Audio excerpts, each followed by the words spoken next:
इस दास ने 17 फरवरी 1988 में परमात्मा की शरण मिली थी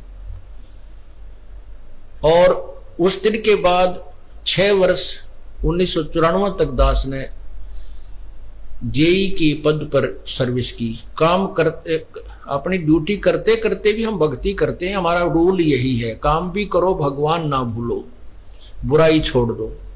लेकिन 1994 में परमात्मा ने आदेश दे दिए गुरु महाराज ने कि तू इस काम ने संभाल। अब गुरु की आज्ञा का अवहेलन करना भगत का काम नहीं होता।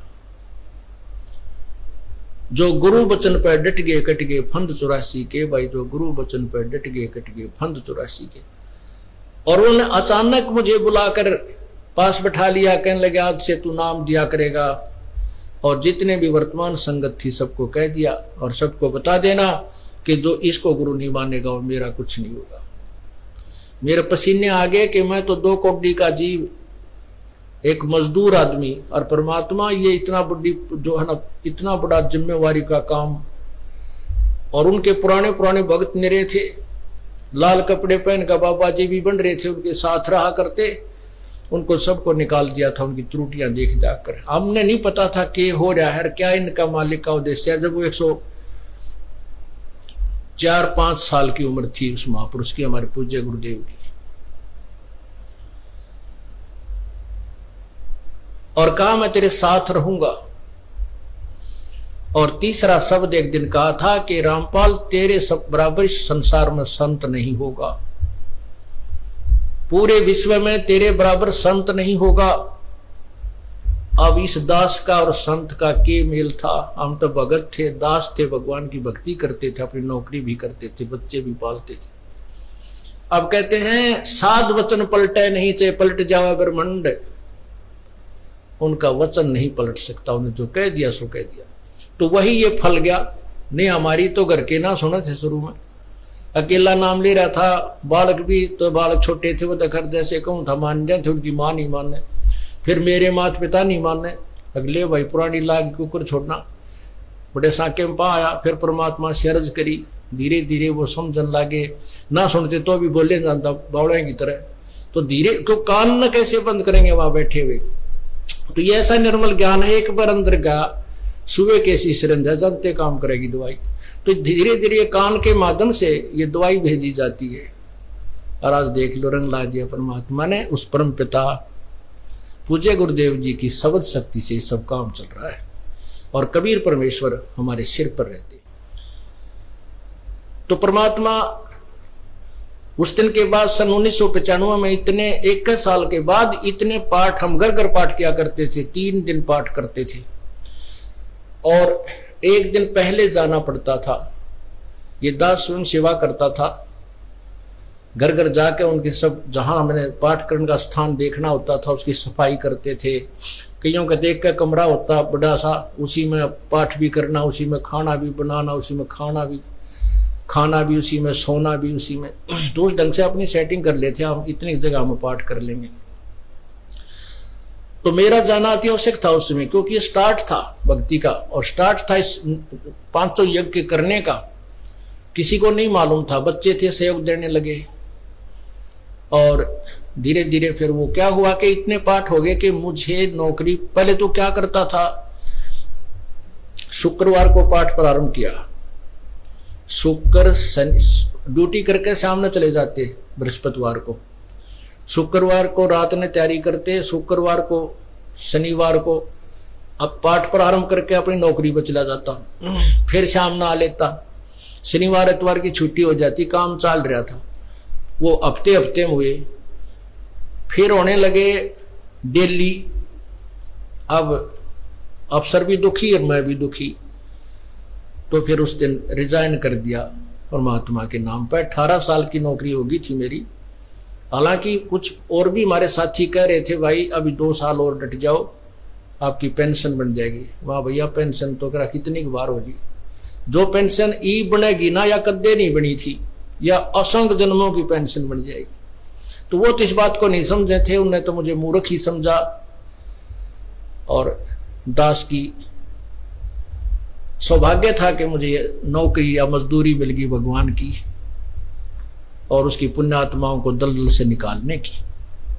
कहते आत्म प्राण उद्धार ही ऐसा धर्म नहीं, और धर्म तो और भी है, दान करते हैं, भूखों को भोजन देते हैं, ऐसा है कि सहाय करते हैं, लेकिन जो आत्म प्राण उद्धारी ऐसा धर्म नहीं। और धर्म तो ये भी है जो गौशाला बना रखी है, धर्म वो भी है जो चिड़िया ऊपर चुग्गा डाल देते हो पशु पक्षियों को, वो भी विकलांगों के जो ऑपरेशन वगैरह कराए जा रहे हैं वो भी धर्म है, अनाथ आश्रम है वो भी धर्म है।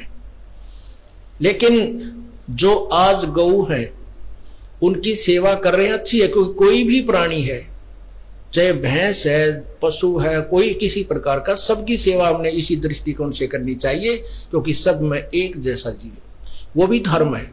लेकिन अब तो वो आज वो गाय है, आज कोई भैंस है, और जन्म होने के बाद फिर वो सूअर की जोनी में जा सकती है, उस बीमारी तो कौन छुटाएगा उसको।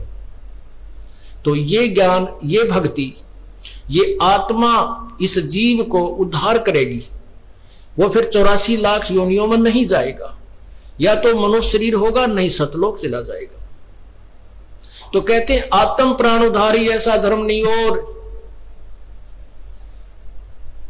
तो इस दास को ये आत्म प्राण यानी जीव आत्मा के उद्धार की मजदूरी मिल गई, और हरस शुक्र मनाता हूं प्रभु, आपने कैसे दया करी 2 कौड़ी के जीव पर, और ऐसे निर्मल भगवान की महिमा, ओए होए होए, जिसके नाम लेते हैं रूंग रूंग खड़े हो जाते हैं। उसके बाद परमात्मा की ऐसी महिमा हुई, अब मुझे इतनी खुशी होती है। कैसा निर्मल समाज तैयार हो रहा है, बीड़ी शराब मांस तमाकू उसको देखकर भी राजी नहीं है। अब ये पुण्यात्मा दोनों हाथों दान करते, और हम पहले लूटन पर लगे रहा करते थे, पाप बढ़ाते थे, ये माया साथ नहीं जानी थी कि इतना नरक इकट्ठा कर रहे थे। और परमात्मा क्या कहते हैं, सतगुरु के सिजदा करूं कर्म छुटाए कोटि, और जो ऐसे सतगुरु की निंदा करे फिर जम तोड़ेंगे होठ।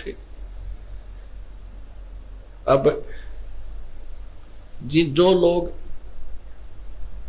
बिना देखे सोचे समझे और भक्तों की संतों की बुराई करते हैं, अब क्या बताते हैं कि सतगुरु के सिजदा करो जिसने कर्म छुटाए कोट, करोड़ों पाप कर्मों से हटाकर और पुण्य कर्मों पर लगा दिया। कितने पाप कर्म बचा दिए हमारे। और जैसे ऐसे सतगुरु की जो निंदा करते हैं, कहते हैं उनके जम तोड़ेंगे होठ, यम के दूत उनके इसे लठ मारेंगे, चाहे कितने लागो, मुंह पे होठा पे। होठ इसलिए कहा कि इस पर ज्यादा दर्द होया करे, सोई भी बुढ़ी आया करे। तो कहते हैं वो जम तोड़ेंगे होठ जो बकवाद किया करते थे, संतों की निंदा करते थे। नित्यानंद जी महाराज ने यहां तक कहा है, भाई तू ना मानता ना, ठीक है अपना और काम कर ले और कुछ कह सुन ले, पर संत की निंदा मत करिए, ये तेरे लिए बहुत जबरदस्त पाप बन जाएगा। लेकिन जो इस मार्ग से परिचित नहीं, वो नादान बच्चे आगे में हाथ दे देते, बिजली के तार को छू लेते, और ज्ञान होता सत्संग से, और सत्संग में ये काल नहीं आने देता। तो उस दिन के बाद परमात्मा की ऐसी रजा हुई कि बाग लाग गया भगवान का। और यही प्रार्थना करता रहा, परमात्मा तेरे बच्चे तुझे समझे पहचाने, दास को ये नौकरी दी है, इसमें सफल भी आप ही करोगे। इन लोगों ने तो आपको भी नहीं बख्शा था, जब जिस समय आप यहां आए थे काशी में 120 वर्ष रहकर गए, सारा जीवन आपके पीछे पड़े रहे। उन दुष्ट आत्मा स्वार्थियों ने अपने स्वार्थ के लिए जनता को सत्य ज्ञान नहीं समझने दिया, और परमात्मा को बहुत यातनाएं दी गई। अब उनकी जो यातनाओं, उनके साथ जो हुए संघर्ष को देखकर इस दास का दिल डटा हुआ है कि हमारे साथ तो अभी कुछ भी ना हुआ है। जो उस परमात्मा के साथ कितना तेल के कढ़ाई में डाल दिए, कितना काट काट के घेर दिए, कितना कुएं में डाल के ऊपर से डले ठोक दिए, फिर भी डोके न पाए। वो तो समर्थ थे, और जनता कुछ नहीं बिगाड़ सकी और ना ही उनको समझ सकी। समझना चाहिए था, कुछ लोग समझे भी थे, लेकिन बाद में फिर वो ठीक ढंग से ना लगे तो भगवान ने उनको स्वयं ही रिजेक्ट कर दिया था। परमात्मा क्या बताया करते थे, कैसा ऑथेंटिक उदाहरण दिया करते थे। अपनात्माओं